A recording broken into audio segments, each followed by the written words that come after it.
et aux serveurs de l'Ontario qui s'acquittent de leurs tâches difficiles. Nous savons que ce n'est pas facile, mais nous comptons sur vous pour assurer notre sécurité.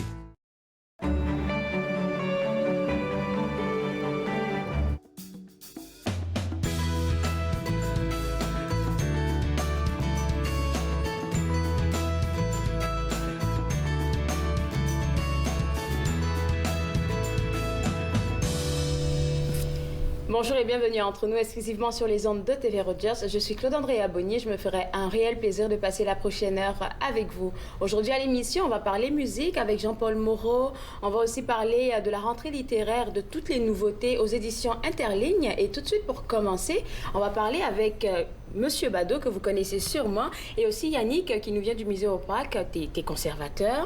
Puis quand je me suis dit aujourd'hui qu'on allait parler de l'exposition, ça m'a ramené une année un peu en arrière, où est-ce que tu nous présentais l'exposition qui était encore en train de mijoter. Je veux juste te demander pourquoi déjà vous avez pensé à mettre les 40 ans d'exercice de Monsieur Badeau au grand jour, en fait. Bien, c'est le thème de l'exposition nous est venu. On fait souvent des séances de brainstorming, de remue-ménage en équipe. Et puis là, on pensait, qu'est-ce qu'on pourrait... quel thème d'exposition, là?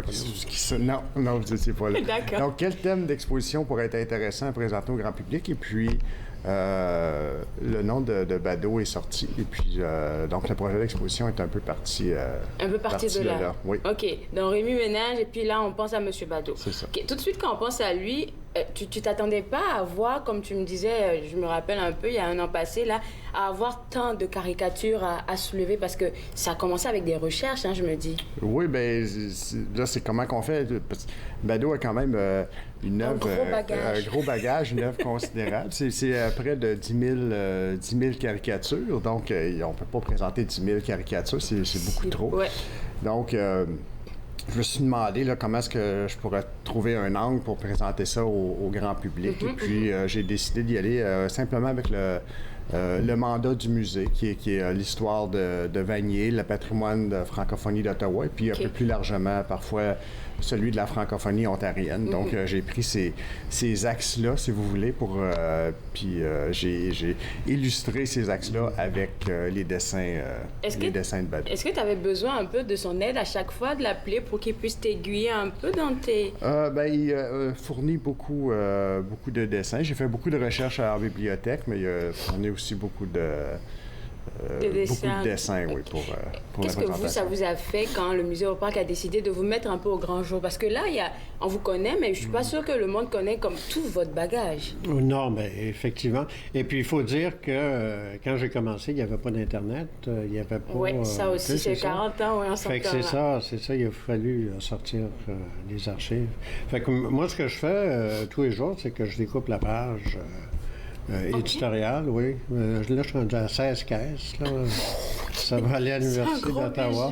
Il y a un camion qui va venir chercher ça. Mais ils n'ont pas besoin de camion, là, mais c'est parce que là, on déménage le droit. Fait qu'il faut que je vide un peu mon bureau. Et puis... Yannick, il y a du contenu dans ça. Oui. Donc, c'est ça, les pages, j'ai gardé toutes les pages depuis 81. Moi, je suis arrivé là en mai 81. Et puis, ce que j'ai fourni au musée Opac, c'est que, en plus de garder la page, je découpe le dessin. Et puis, je mets la date dessus. Fait que j'avais des enveloppes pleines avec tous les dessins. J'étais... arrangez-vous...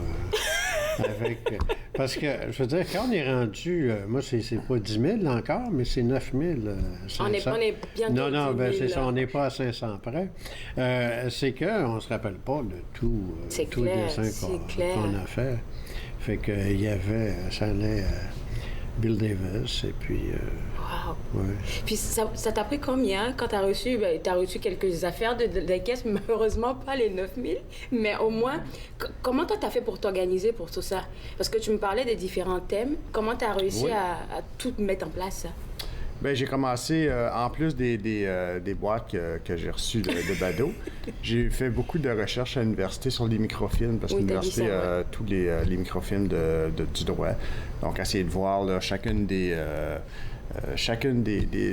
dessins, et puis voir si je le retiens pas. Et puis, à partir de là, bien, après des heures et des heures de recherche, on vient avec un paquet de dessins. Puis là, après ça, ben là, il faut vraiment y aller avec un choix éditorial. C'est Donc, clair, c'est clair. Qu'est-ce qu'on retient, qu'est-ce qu'on retient pas. OK. Et puis, il y a beaucoup de... Ça arrive souvent aussi, la caricature, c'est un dessin d'opinion, c'est un dessin d'actualité. Ouais. Des fois, on n'a pas le bagage d'actualité, on n'a pas le référent. Donc, des fois, quand c'est un peu trop obscur, où les gens se rappellent pas... Même moi, je me rappelle pas. Ouais, donc... Non, c'est ça, parce que... Tu sais, c'est comme... c'est 40 ans. Tu sais, là, tu sais, tel... tu sais, Pourquoi j'ai fait ça, en fait, dans le fond? Ben oui, ou tu fais comme les ministres. Donc, il y a 2-3 ministres, puis il y en a un, tu te rappelles plus. Oui, c'est ça. Oui, donc quand des fois c'est un petit peu trop obscur, je l'ai laissé de côté parce que c'est quand même assez important que les gens puissent... Mais je les avais rapidement. notés quelque part, parce que ce que je fais, c'est que tous les jours, j'écris, quand je fais un C'est ça. dessin, OK. je mets le nom des gens. Je vais vous garder avec moi. On va continuer cette belle discussion après la pause. On revient après la pause pour parler de l'exposition qui est au musée au Parc Vanier avec Bado. Regardez entre nous exclusivement sur les ondes de TV Rogers.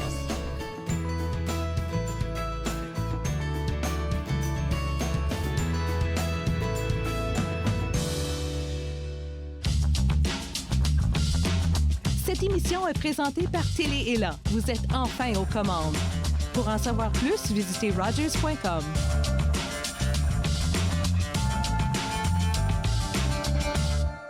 Bonjour, je m'appelle Marie Saint-Paul, je suis bénévole à TV Rogers. J'ai choisi TV Rogers, c'était un test pour moi parce que je voulais voir si j'étais vraiment à l'aise sur ce milieu de médias. Je trouve que le programme est très bien organisé et c'est bien pour des élèves qui veulent déjà se mettre en avant dans le métier qu'ils veulent faire plus tard. Que tu aimes le milieu de la télévision, tout ce qui est reportage, je pense que c'est le bon endroit pour toi. Nous sommes la génération qui avait tout, qui a révolutionné la musique, qui savait comment gagner. Et nous savions célébrer. Nous nous sommes unis pour lutter contre la faim chez les enfants. Nous nous sommes unis pour les protéger. Et dans ce monde dangereux, nous devons continuer de les sauver. Même lorsque nous ne serons plus là, en incluant l'UNICEF dans notre testament, nous deviendrons la génération qui a laissé en héritage un monde meilleur. Visitez le unicefleg.ca. Cette semaine à l'émission, on fait une visite au Portugal. On y va avec une salade de pois chiches et olives. On y va avec des poulets piri-piri. On finit avec un dessert classique, serradura. Passion cuisine, 2 épisodes mardi midi sur TV Rogers. Finalement, je vais rester à Vancouver. De retour entre nous exclusivement sur les ondes de TV Rogers, on parle toujours de l'exposition de Bado, en fait, de ses 40 ans de carrière qui est officiellement ouverte depuis septembre 2019 au musée au Parc.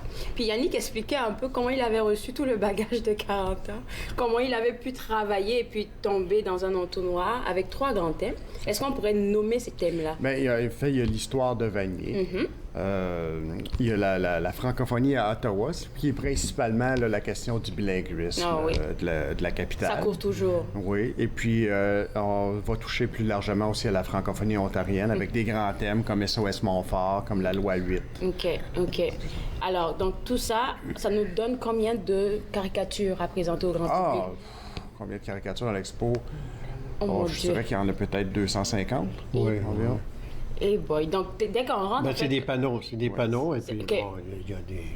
Alors, comment c'est organisé? Par exemple, on va parler de l'histoire de Vanier. Il y a peut-être comme un carrefour, comme un angle, l'histoire de Vanier avec toutes ces caricatures C'est ça. Ah, C'est ça. OK. Donc, il y a le panneau Vanier. C'est des grands panneaux de 4 pieds par 8 pieds de haut. Donc, il y a un court texte qui explique l'histoire de Vanier. Bado a commencé au Journal de droit en 81. Donc, depuis 81, l'histoire de Vanier, du quartier Vanier, de l'ancienne ville de Vanier depuis 81. Et puis, les caricatures qui illustrent cette histoire-là sur le panneau. Je vous avais posé la question la dernière fois, je vais revenir encore pour te demander, quand il y a quelque chose qui se passe ou quand vous avez envie de faire une caricature, est-ce que la première idée est toujours la bonne comme... Ben, je pense que la première idée, c'est on se dit peut-être que quelqu'un d'autre y a pensé. Tu sais, Donc, c'est fait on le fait pas. Ben, ça dépend. Quand c'est trop facile. Ouais. Donc, comment on s'y prend pour faire une bonne caricature? Parce que quand même, vous avez du bagage. Ouais. Puis vous êtes quand même reconnu pour vos caricatures. Comment on fait pour en arriver là? J'ai pas de secret. Il n'y a pas de secret? Il faut être dans un état de grâce, et puis là, ben, il y a quelque chose un ange passe, puis il faut l'attraper. Ça vous prend combien de temps quand vous réfléchissez, je dirais, à une situation bien donnée, puis que vous dites, OK, je vais faire une caricature pour ça. Ça vous prend combien de temps? Une journée, 2 journées? Ben, il faut pas que ça prenne 2 jours, parce que moi, quand je vais travailler, c'est la journée même. Okay. Le seul problème, c'est quand c'est une nouvelle politicienne. Tu sais, c'est quand... donc, dans ce temps-là, le dessin prend plus de temps. Avant-hier, j'ai fait... La ministre McCann au Québec, ministre de la Santé. Fait que là, ça a été un peu compliqué. Ça a été un peu compliqué. Ben, c'est la première fois, puis là, il faut trouver l'expression juste. Trouver l'angle, en fait. Ça. Parce que c'est ça que je me demande. Souvent, vous pouvez faire des caricatures pour faire passer un message, mais c'est pas tout le monde qui va le voir de la même manière. Non, il y a ça. Et puis, ben, moi, c'est mon opinion que j'essaie de vendre au journal. Là. On va dire... Je vais faire mon opinion, puis... Je vais demander comment vous répondez ou comment vous faites face aux critiques, par exemple.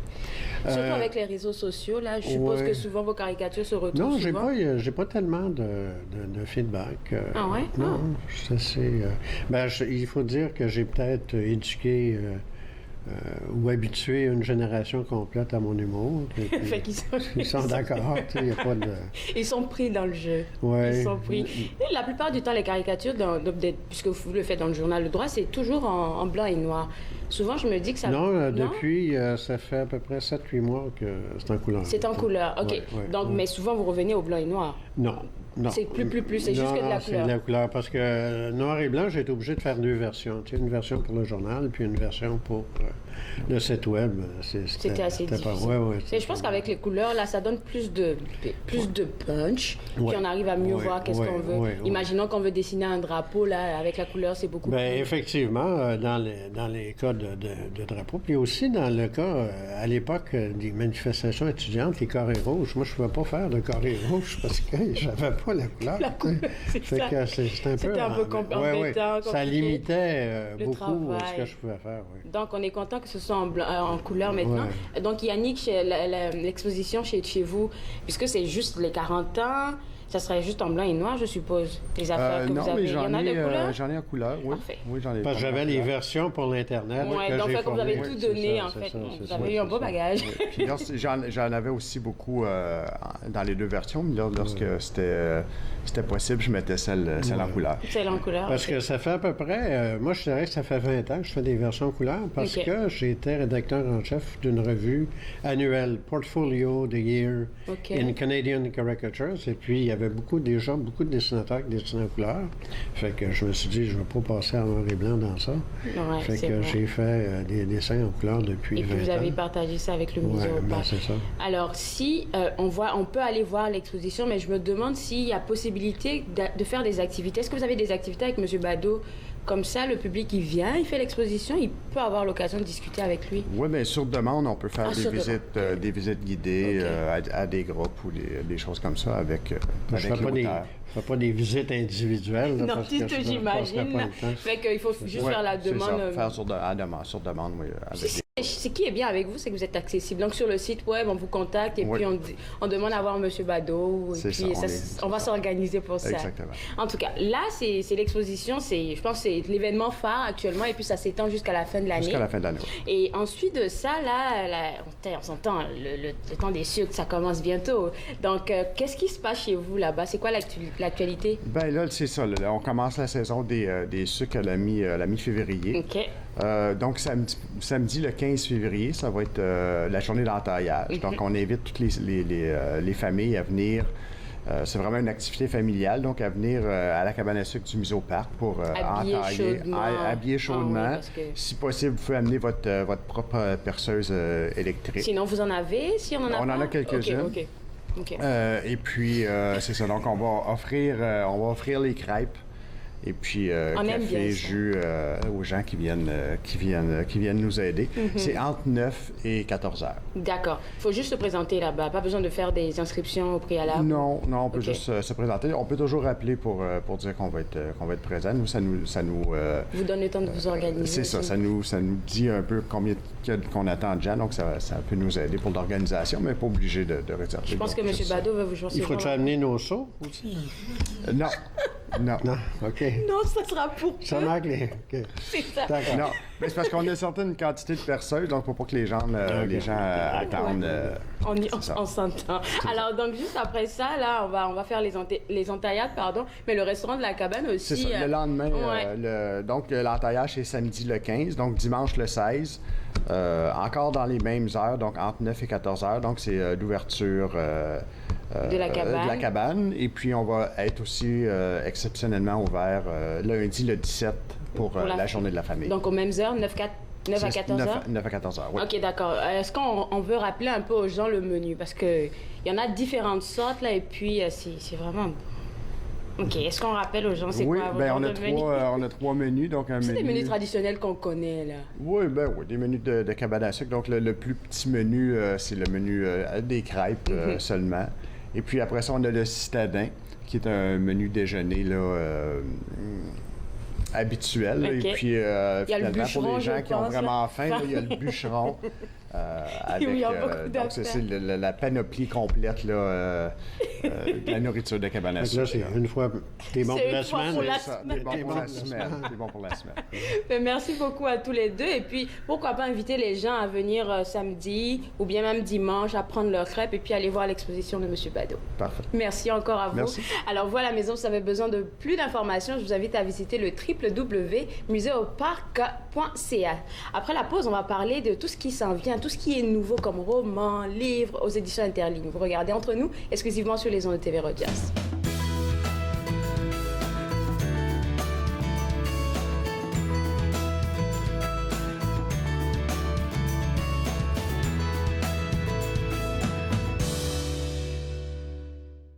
Lorsque je me sens seul, et ça m'arrive souvent, je pense à toi qui attends mon retour. Je marche et je jongle, j'ai peur que tout s'effondre. Sauras-tu m'attendre pour toujours? Tes yeux sont clairs, tes pensées sont pures. T'es la plus belle que j'ai connue. Quand je te vois sourire, je me sais comment te dire. Tu es celle que j'ai toujours voulu.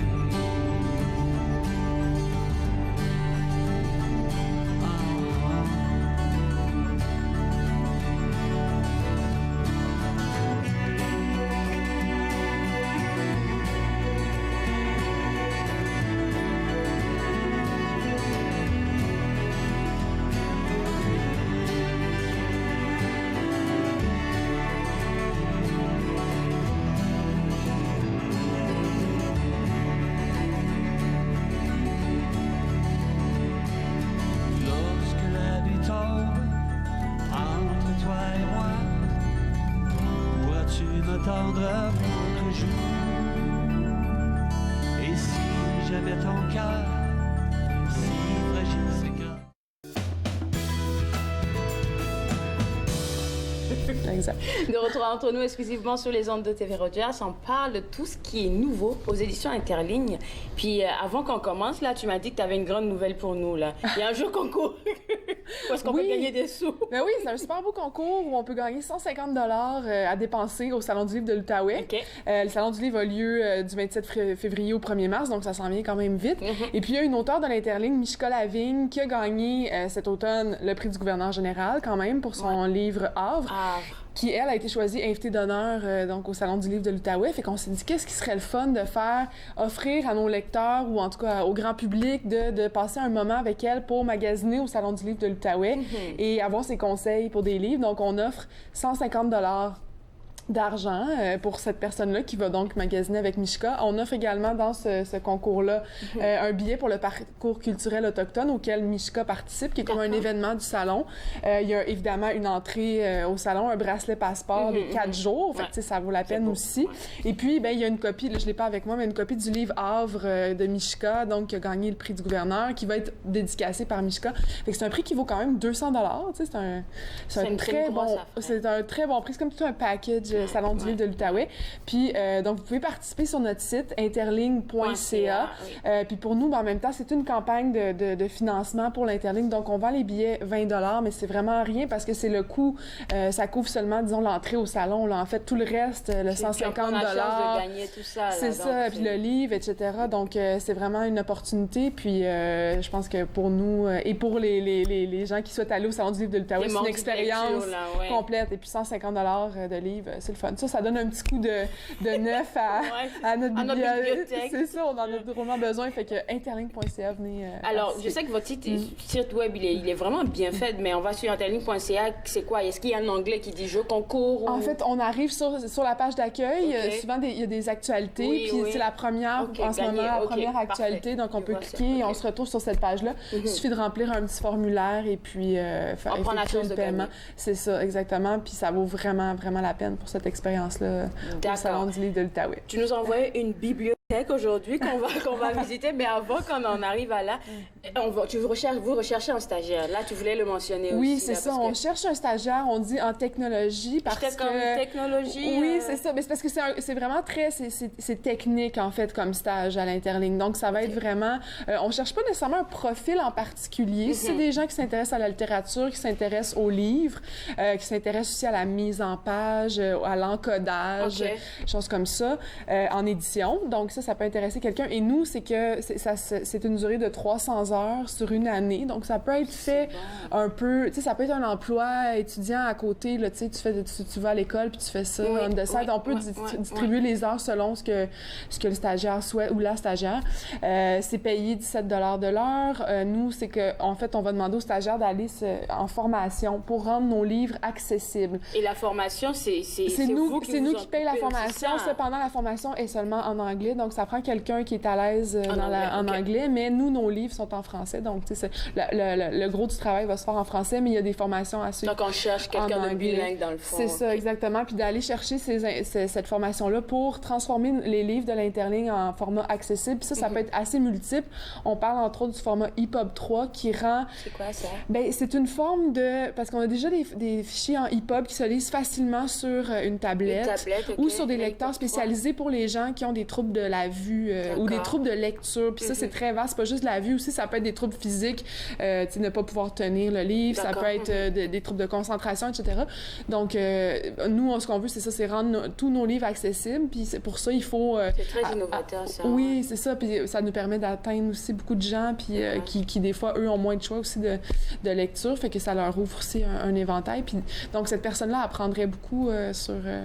Puis c'est un beau bagage que vous lui donnez parce que c'est un stage. Si ça se termine, ben j'ai une aptitude en plus. Oui, tout à fait. Puis c'est vraiment une aptitude, je dirais, qui est assez rare au pays, au Québec. C'est la première fois que j'entends. C'est ça, il n'y en a pas beaucoup. Tu sais, là, on a trouvé une formation, mais tu vois, c'est juste en anglais. Puis tu sais, fait que c'est quand même un bagage super intéressant à aller chercher. Elle est ici ou?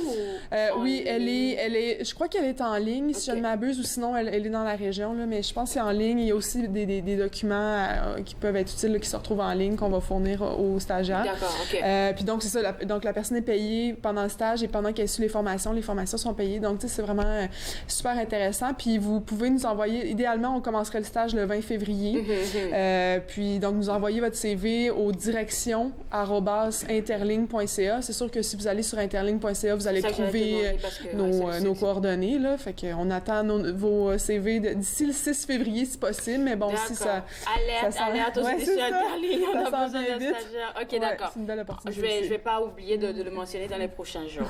Donc là, on a terminé avec les informations. Ouais, On là, gagne c'est de l'argent fait. avec vous pour le Salon du Livre d'Outaouais. Ouais. On recherche un stagiaire où est-ce qu'on lui paye des formations et puis il est payé en plus. Ouais. Tout est beau. Là, maintenant, on va commencer avec tout ce qui est nouveau chez vous et on va commencer avec Dans la peau d'un poète de Jean Dumont. Ben oui, j'ai qui est déjà un roman. le livre, fait que je me suis dit j'allais l'apporter pour te le donner. OK. Dans la peau des poètes, c'est écrit, donc Jean Dumont, c'est un auteur de Gatineau qui a déjà écrit de la poésie, un roman. Là, c'est la première fois qu'il publie chez nous, OK. aux éditions Fait qu'il fait un peu L'Interligne. de tout. Oui, il fait un peu de tout. Puis c'est un ancien professeur du cégep de l'Outaouais en littérature. OK. Et c'est pertinent à savoir parce que son histoire se passe dans un cégep et c'est l'histoire d'un professeur aussi de littérature. Donc on sent qu'il y a peut-être, quoique ça doit être beaucoup de fiction aussi, mais c'est ça s'inspire quand même de son vécu. Et Dans la peau des poètes, au fond, c'est l'histoire d'un homme qui est un Français, qui est marié, puis là, ça se passe pas bien avec sa femme, des troubles maritaux. Il décide de divorcer, de s'en aller, de venir au Québec. Et il se trouve... Lui, c'est un comédien, disons, amateur, ou en tout cas qui avait des petits contrats. Fait que là, il arrive au Québec, il aimerait ça enseigner le théâtre. Mais finalement, au cégep, il y a pas de place dans le cours de théâtre, donc il lui donne le cours de poésie. Et il est un petit peu déçu, mais... ce qu'il va faire, c'est justement prendre son bagage de comédien pour incarner les poètes classiques. Donc, Stéphane Mallarmé, Victor Hugo, Charles Baudelaire, Arthur Rimbaud, entre autres. Donc, il se glisse vraiment dans leur peau, il va se déguiser en eux, il va les incarner dans les cours. Puis là, les étudiants vont OK, il en fait du triper, là, sur... Oui, c'est ça. Ça va rendre le cours très théâtral, finalement. Mais là, ça crée un peu des frictions au département.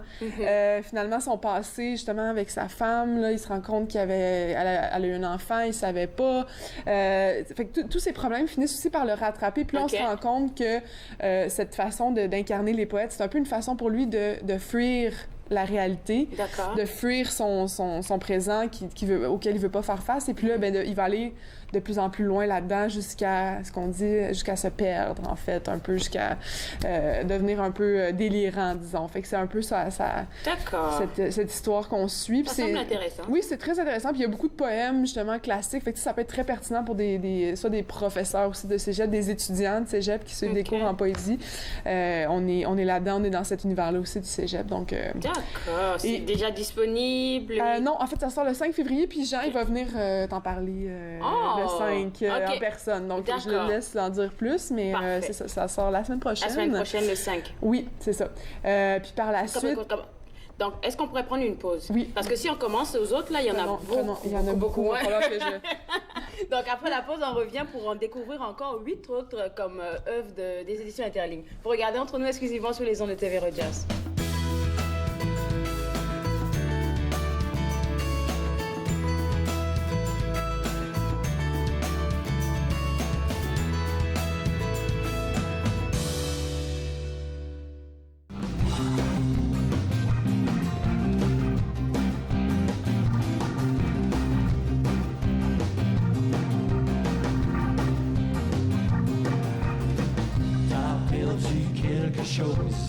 Un peu plus loin là-bas, quelque chose que t'avais mis de côté, mais tu t'en souviens pas. Tu prends plus le temps de me parler, tu ne me vois même plus. Faut dire que je m'en attendais, le dessus prend le dessus. Tiens fort, perds pas le goût de l'amour. Laisse pas tomber ce qui t'appartient pour toujours. Laisse-toi pas aller, perds pas le goût d'aimer. Laisse-toi pas aller, perds pas le goût d'aimer.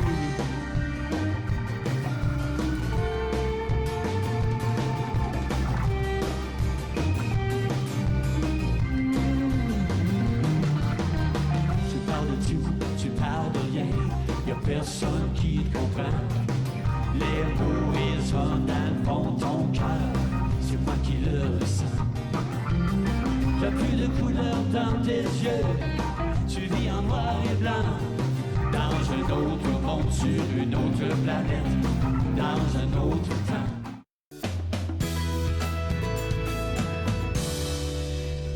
De retour à Entre nous exclusivement sur les ondes de TV Rogers, on parle toujours des nouveautés aux éditions Interligne. On a commencé avec Dans la peau des poètes, une belle histoire, un beau roman qui va être donné au grand public disponible le 5 février. Le 5 février, exactement. Et puis nous, on le reçoit ici le 6, je pense. Je pense que c'est le 5. C'est le 5 le même jour? Je pense que c'est le jour pour même, en parler? OK. C'est ça. Et puis là, on va parler de Flush. Oui, Flush qui va paraître le 12 février. Qui est dans le même mois. Oh mon Dieu, vous avez beaucoup d'affaires. Oui, on a beaucoup de choses au mois de février. En plus, avec le Salon du Livre, là, c'est assez intense. Mais Flush, c'est une pièce, c'est du théâtre. Marie-Claire Marcotte est une autrice de la Saskatchewan, mais qui habite à Toronto. D'accord. Et ça, c'est sa deuxième pièce qu'elle publie chez nous, Flush. L'autre s'appelait Pau.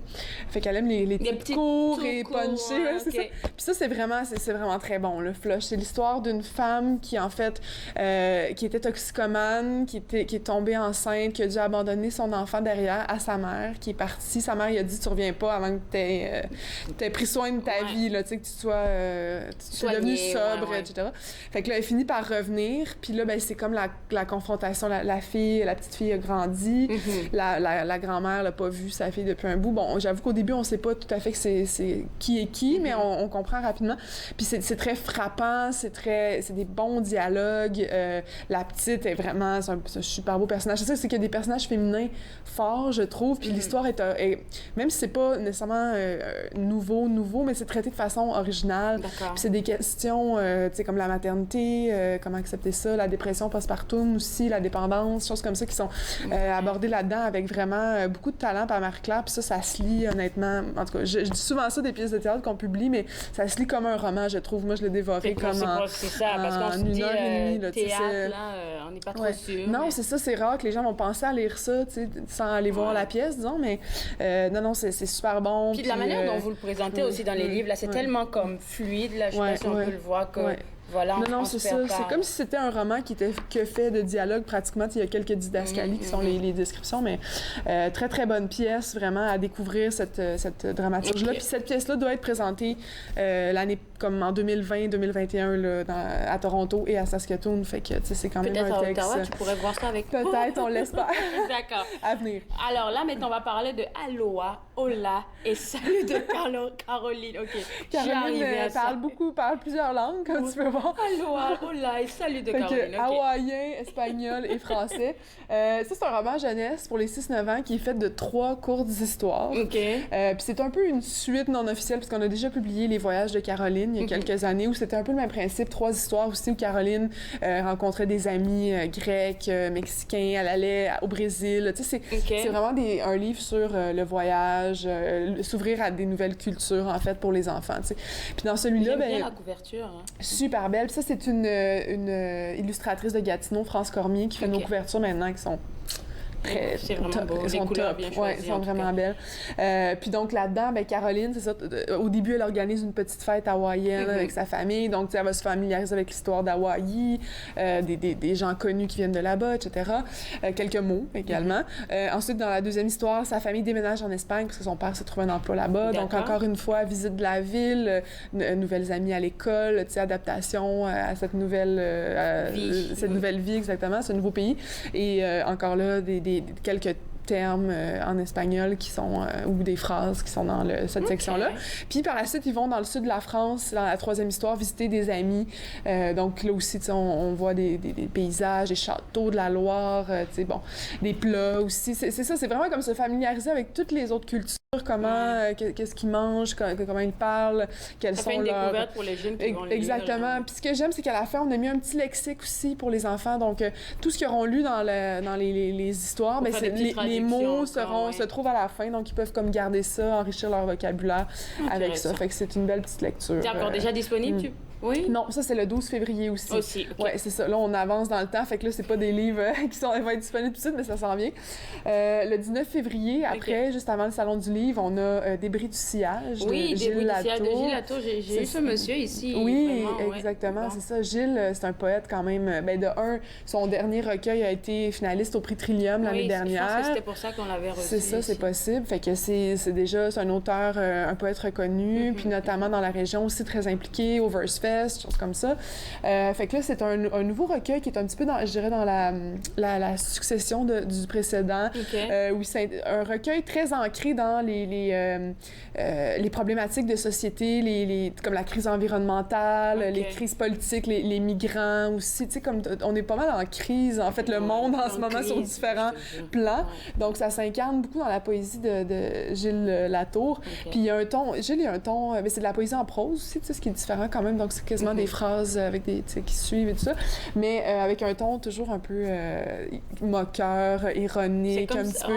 Il y a un regard un petit peu, tu sais, c'est ça.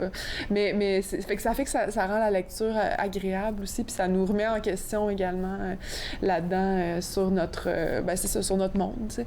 Fait que Gilles, c'est ça, c'est un poète, je dirais, qui ne regarde pas les choses de loin, tu sais, qui se met pas dans un rôle à part, tu sais, il regarde le monde, il s'inspire des actualités, puis il a une manière bien à lui, là, de compter ça. Oui, c'est ça, c'est une poésie riche et dense. Voilà. 2 minutes qui nous restent, là, on va parler de, Génération Sandwich, de Hélène Koscielniak. Oui, Koscielniak. OK. C'est une auteure du Nord de l'Ontario. Génération Sandwich, c'est vraiment un roman. C'est un gros roman pour nous cet hiver. Hélène a gagné l'an passé le prix des enseignants à QPF-ANEL avec son précédent recueil de nouvelles. Elle a publié plusieurs romans chez nous qui ont été finalistes ou gagnants de prix.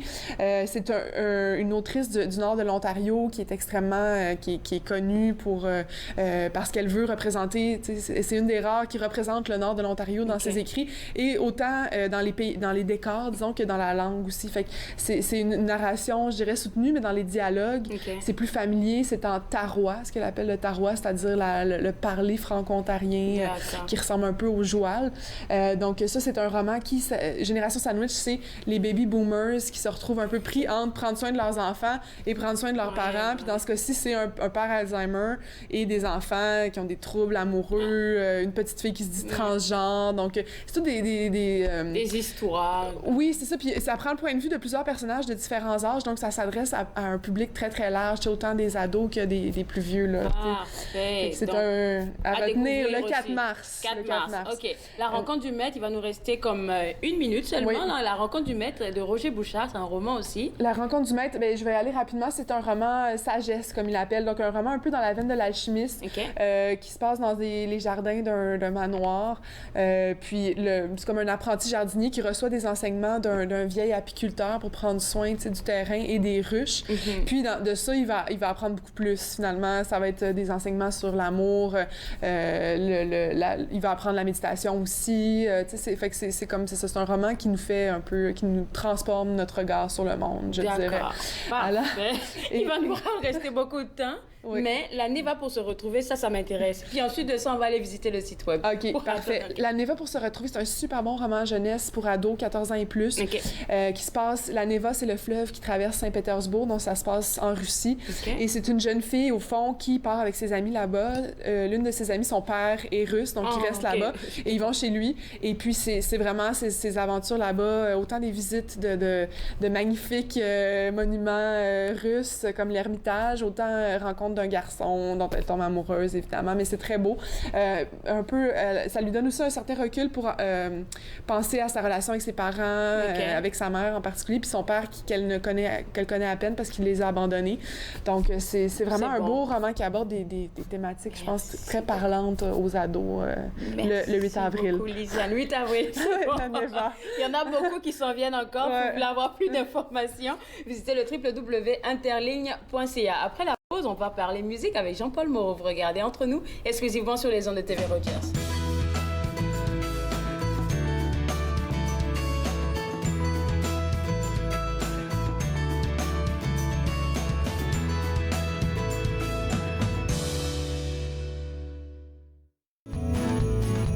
Mais le plus beau des cadeaux, c'est de te voir sourire, de pouvoir partager ensemble tous nos désirs. Et puis si avec toi le plus beau des cadeaux, de pouvoir partager cet amour. Au centre d'achat, les décors sont si beaux, les gens se saluent sous le grand chapiteau. Et partout en ville, on s'apprête à Noël. Les enfants font prendre leurs photos Père Noël. Dans les boutiques on affiche des choses les plus belles. Il y a de l'amour en l'air, sous le ciel. Mais le plus beau des cadeaux, c'est de te voir sourire, de pouvoir partager ensemble tous nos désirs. Et puis si avec toi le plus beau des cadeaux, de pouvoir partager cet amour. C'est le plus beau des cadeaux.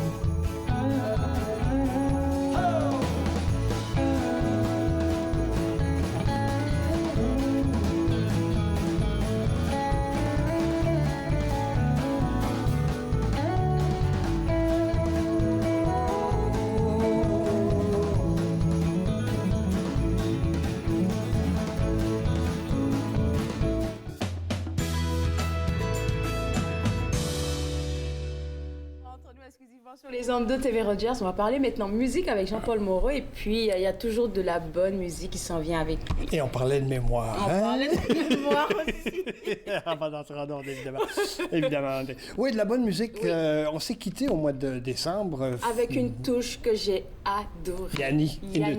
C'était une toute belle découverte pour moi. Effectivement. Et j'ai des nouvelles pour ça. Je vous avais dit à ce moment-là que l'album était prévu pour le mois de janvier. Oui. Et malheureusement, pour des raisons qui sont hors de votre contrôle, hors de mon contrôle, hors de ton contrôle, ça sort en février. Alors bon, on va y revenir, évidemment. Mais en attendant, la compagnie de Yanni, bien sûr, nous a offert quand même quelque chose d'assez extraordinaire.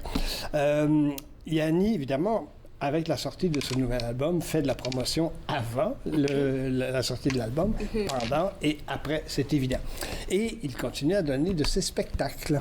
Et là, maintenant, c'est devenu très intéressant parce que on capte sur vidéo de façon de très grande qualité. On capte des répétitions, on capte des soundchecks, des prises de son d'avant-concert, bon, etc., etc. On prend à peu près tout maintenant, puis on met tout en ligne, ou presque. Et il y a des choses, tout n'est pas nécessairement adéquat, bon, etc., dépendant qui le fait, bien entendu. Mais il y a une chose, il a donné un concert en Cleveland en fin décembre, début janvier. Okay. Et on a la prise de son, la pratique, si vous voulez, avant qu'il n'entre en ondes ou en concert en tant que tel. C'est un nouveau piano. La résonance de la salle, évidemment, il n'y a pas de monde dans la salle. Alors, donc, ça donne une impression encore tout à fait différente. Et il y a de ces artistes qui, lors des prises de son, lors des concerts, sont inspirés tout le temps. Et c'est le cas de la préparation, donc de la prise de son pour le concert qu'il a donné à Cleveland, en Ohio. C'est vraiment... Je suis tombé là-dessus, puis j'ai dit, t'as adoré Yanni. Je pense que tu vas encore adorer Yanni, peut-être 10 fois plus. C'est vraiment extraordinaire. Et il a pris une de ses pièces. Évidemment, il est tout seul au piano. C'est encore intéressant. Ça aussi, au lieu d'avoir tout l'orchestre, comme on va l'entendre un peu plus tard dans la chronique, il est tout seul au piano. Et là, ça donne encore une dimension beaucoup plus grande. T'as l'impression qu'il voyage, là, quand il est sur son piano. Il n'est pas là. Il a même plus besoin de regarder son piano. Il n'est pas là. Il n'est pas là. Il est complètement dans son monde, dans sa bulle, et il connaît son piano, ses touches par cœur, la rythmique par cœur. En tout cas, c'est extraordinaire. Je vous propose pour le délice des yeux, des oreilles, etc., je vous propose d'écouter Yanni avec la danse du papillon. D'accord.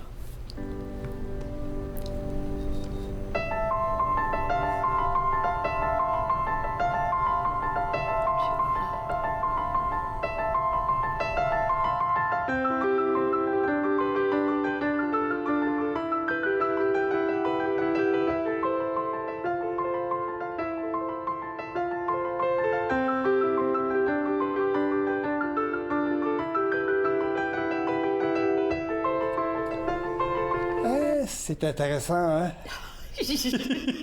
As-tu eu des frissons? Moi aussi, je vous avoue franchement. Je veux pas revenir sur une histoire qui est personnelle, ou en faire une histoire personnelle, mais j'ai découvert Yanni à ses tout débuts avec un album qui s'appelle Out of Limits, qui est son tout premier album sur Private Music. Et ça m'est tombé dans l'oreille, ce son-là, cette rythmique-là, cette façon de jouer. Puis en même temps, la très grande sensibilité qu'on sent dans sa musique, dans ses compositions. Ça a toujours été une de ses constantes depuis le premier album jusqu'à la plus récente que vous avez vue, bien entendu. C'est vraiment extraordinaire. Alors, j'adore, évidemment, je suis un grand fan. Un fan, un convaincu de Yanni, et j'attends chaque fois qu'il y a quelque chose de neuf qui sort. Il a fait, pour une période où il était beaucoup moins inspiré, il a fait beaucoup de répétitions et de remixage, bon, etc. Il s'est en allé à un moment donné dans la composition avec voix. Ça n'a pas été une erreur, mais c'est pas Yanni tel qu'on l'a entendu et tel qu'on l'a vu. C'est pas ses bottes. C'est vraiment son domaine, le piano et la création pianistique. Mais son expérience avec les voix, c'était très bon, quand même, malgré tout. Ce qui est intéressant aussi avec lui, c'est que non seulement il compose pour le piano, mais en même temps aussi, on sent qu'il veut donner de l'amplitude à sa musique. Et pour ce faire, il va chercher des artistes. Et pas des moindres. Artistes. J'ai fait des recherches, dans le concert à la Cité Interdite, il était allé chercher la grande violoniste Karen Briggs, une violoniste de couleur, mais qui est extraordinaire. Elle a un doigté puis une présence en scène qui est démoniaque. En tout cas, c'est vraiment extraordinaire. Et il a gardé cette tradition-là d'aller chercher des joueurs. Parce que je les ai revus souvent dans les vidéos. C'est des personnes qui travaillent. Et il y en a un qui est allé chercher, entre autres, c'est Pedro Eustache, le joueur de Duduk. Excusez-moi le terme, lui, c'est un grand malade. Sérieusement, vous allez le voir, il n'est pas très beau à l'écran parce qu'il remplit ses joues d'air pour jouer un instrument, une flûte qui date d'il y a 3000 ans à peu près, plus quelque chose du genre, et qui a un son vraiment, vraiment particulier.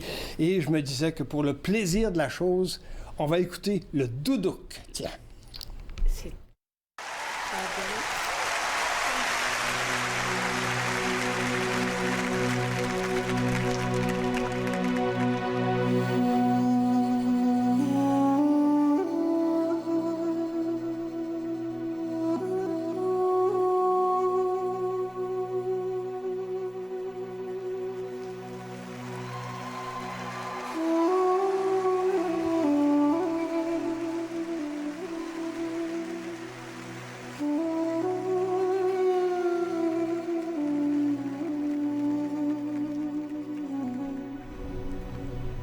Alors, c'est imaginez donc ce Duduk, flûte de 3000 ans ou à peu près, extrêmement difficile à jouer. On peut s'en rendre compte, ne fût-ce que par sa physionomie. Il a besoin de beaucoup d'air pour pouvoir pousser ça à travers... Tout à fait. C'est vraiment pas très, très, très facile à jouer. Et il réussit à marier son piano, ses synthétiseurs et ses séquenceurs avec le Duduk et avec aussi du violon ou avec du violoncelle et des percussions très, très, très contemporaines. Synthétiseur, tout ça, c'est parce que je l'ai vu, comme dans la vidéo, il était au milieu de trois pianos. En même temps, c'est tout ça. Okay. Tout à fait. Alors ça, c'est son domaine. Quand il compose dans son studio à la maison, parce que ça existe aussi sur vidéo, vous jetterez un coup d'œil, on voit comment il a organisé son studio. Il est exactement comme sur scène. Il y a trois synthétiseurs, dont un plus ou moins un piano, et puis à partir de là, il compose et puis il agence ces choses, etc. Wow. Alors, une des caractéristiques, donc, c'est ça. Il s'est associé des musiciens extraordinaires, que ce soit les gens de la rythmique, que ce soit le Pedro Eustache pour le Duduk, ou pour les flûtes aussi, parce qu'il joue de la flûte aussi, ou encore pour le violon. Et puis il y a le tambour aussi. Le tambour, absolument, tout à fait, mais il y a aussi le violon. Et c'est Samuel, c'est pas facile à prononcer, Vermignan, c'est ça. Vermignan, c'est un violoniste un peu comme Karen Briggs, avec pas tout à fait la même dynamique, mais c'est un violoniste aussi extrêmement volatile, extrêmement rapide, avec une très, très grande sensibilité, et ça ne m'étonne pas que... Qui est calme, oui. Oui, tout à fait. Oui, il a l'air complètement détaché quand il joue. Puis, c'est rien du tout, mesdames, messieurs, c'est juste un morceau de violon que je joue là-dessus. Mais c'est vraiment c'est un très, très grand artiste. Je vous propose d'écouter justement, donc, un extrait de Samuel, si vous préférez, pour vous donner une idée de la dextérité de ce violoniste-là.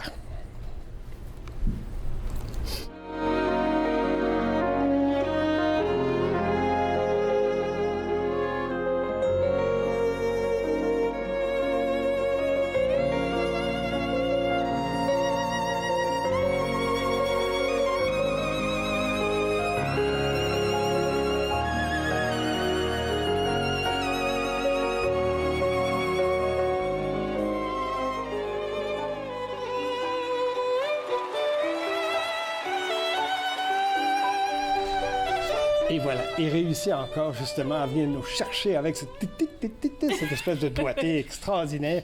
Autre nouveauté qui est apparue chez les disquaires, bien sûr, c'est les anciens albums de Michel Buller. Michel Buller, je connais pas. Auteur, compositeur, interprète de Suisse, que je t'ai déjà fait entendre, mais qui, notamment son plus récent, c'était il y a 1 an et demi à peu près, mais il vient de sortir maintenant ses anciens albums, donc de 1991, qui viennent de sortir en 2003. Et il y en a 4 albums, entre autres, qui viennent de ressortir. Il y a Voisin, il y a Jusqu'à quand, Simple Histoire et L'autre chemin en version chantée et en version instrumentale. C'est de cet extrait-là, de cette dernière chanson-là, ou cette musique-là, que je vais vous faire entendre près de la Villette. Écoutez surtout le son de l'accordéon. OK. Et puis je lui promets des îles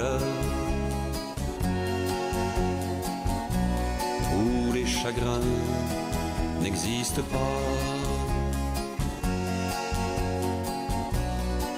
où je la suivrai quand elle voudra.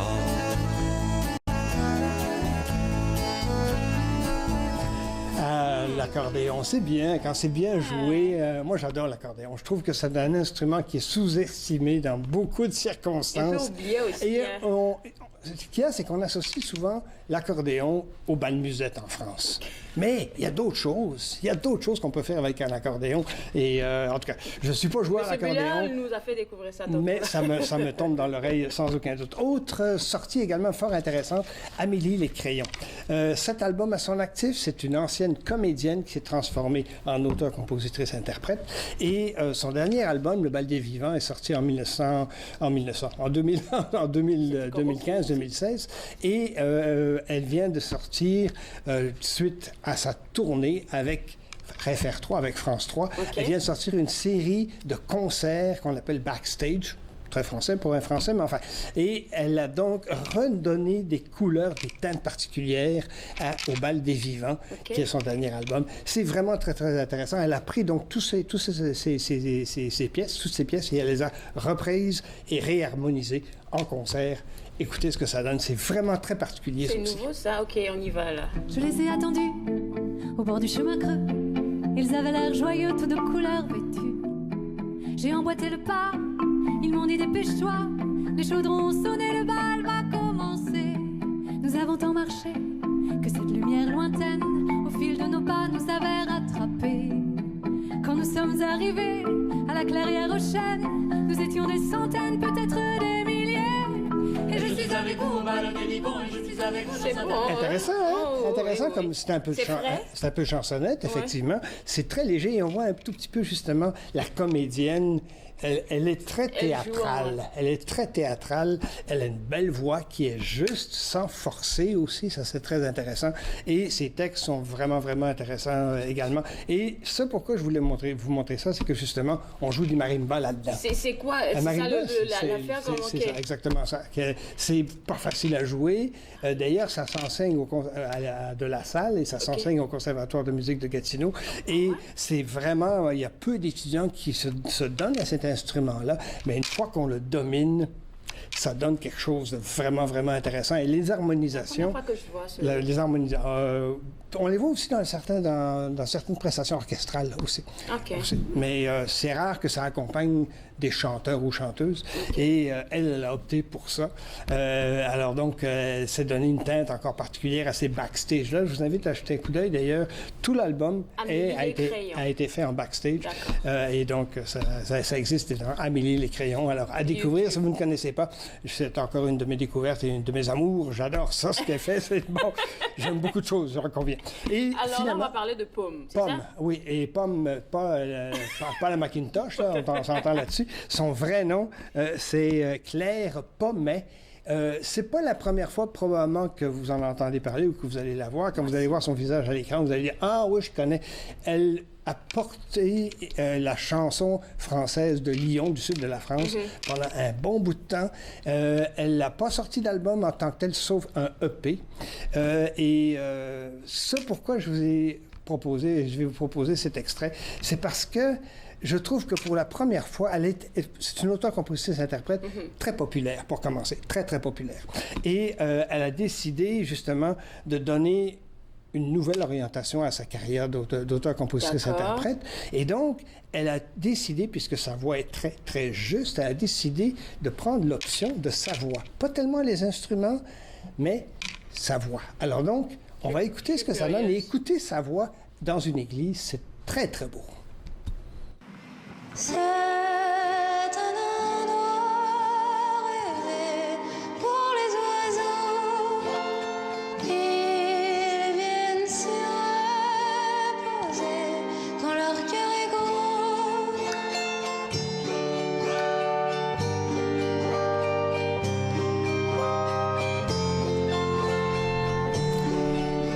Intéressant aussi, hein, au niveau de la voix. Ça, c'est une harpe électrique. D'accord. Absolument. C'est un peu comme Alan Stivell avec sa grande harpe, mais en beaucoup plus petit et beaucoup plus compact.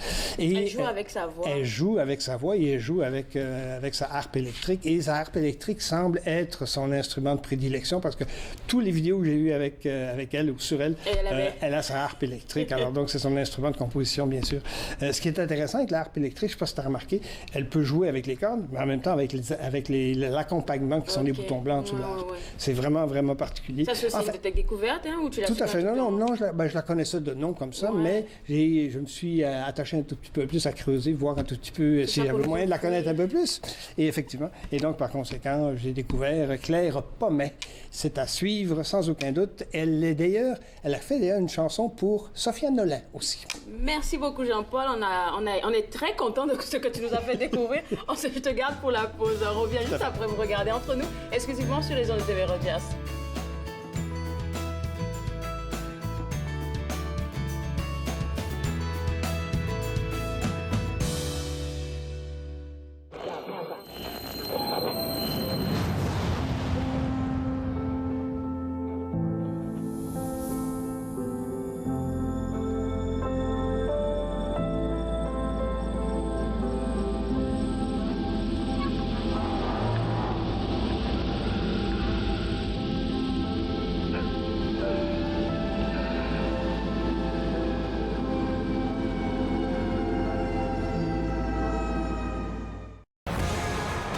Ne manquez pas notre prochain match de la LHJMQ, alors que les Huskies de Rouyn-Noranda viendront affronter les Olympiques de Gatineau.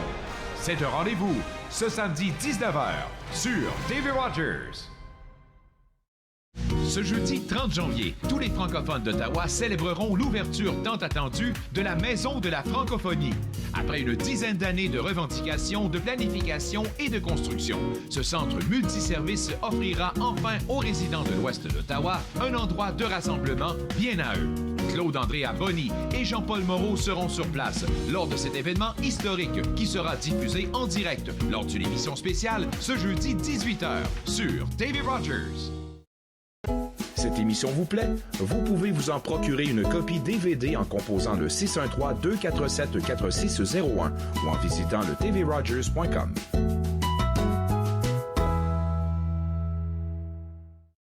De retour entre nous exclusivement sur les ondes de TV Rogers. Jean-Paul est toujours avec moi parce que ce soir, en fait, on se rejoint. Hein? On se retrouve. On se retrouve. Dans un autre contexte.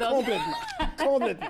Puis ce soir, on sera au 27-20 chemin Richmond pour l'ouverture officielle de la Maison de la francophonie. On sera en live à partir de 6h. 6h, exactement. De 18h. Oui, tout à fait. Oui, et puis c'est un événement que... Hier, j'ai discuté avec les dames, là, ici, et puis c'est quelque chose que les francophones et les francophiles même attendaient. Et ça fait longtemps. Ça fait longtemps. Ça fait... Quand je faisais des recherches, j'étais pas là, mais quand même, ça fait plus de 30 ans les pourparlers, et puis 6-7 ans. Tout à fait, mais quand on a commencé à mettre sur pied l'organisme comme tel, l'édifice comme tel, ça fait 7 ans à peu près. Wow. Ça a pris du temps à se développer et à aboutir. Alors, c'est un événement important. Important. Très important. Aussi important que quand le centre Gig est né ou quand le centre Pauline Charon est né dans l'Est, etc. C'est vraiment... Puis on attend plus de 600 personnes là-dedans, on s'imagine que c'est un gros truc. La population et comment je dirais, les personnalités importantes, les dignitaires vont être importants. Là aussi, là. Et c'est pour ça que nous aussi, on y sera. Hein? Oui, à partir de 18h, on sera live sur le câble 23. Absolument, tout à fait. Et il faut on vous donne les informations en temps réel. Voilà. Merci beaucoup, Jean-Paul. On se revoit tout à l'heure à 18h. Alors, vous aussi, restez connectés sur le Facebook à partir de 18h pour cette émission spéciale en direct de la Maison de la Francophonie. Au revoir. Faites-nous part de vos commentaires en composant le 613-521-2323 par courriel sur Facebook et Twitter.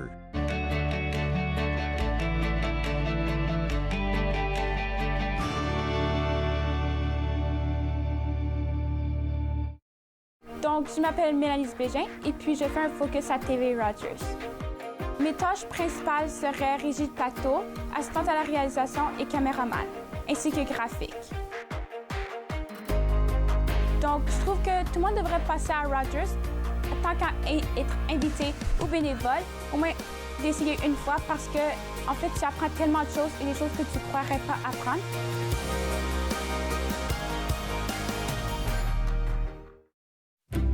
Je suis membre pour aider les autres. Parce que ça fait partie de mes valeurs. Pour donner l'exemple à mes enfants. Je suis membre pour servir ma communauté. Pour changer la vie de quelqu'un. Pour reconnaître les sacrifices faits pour nous. Je suis membre pour ma mère. Mon grand-père. Mon voisin. Pour ceux et celles qui ont servi. Et qui servent toujours. Je suis membre. Je suis membre. Je suis membre de la Légion.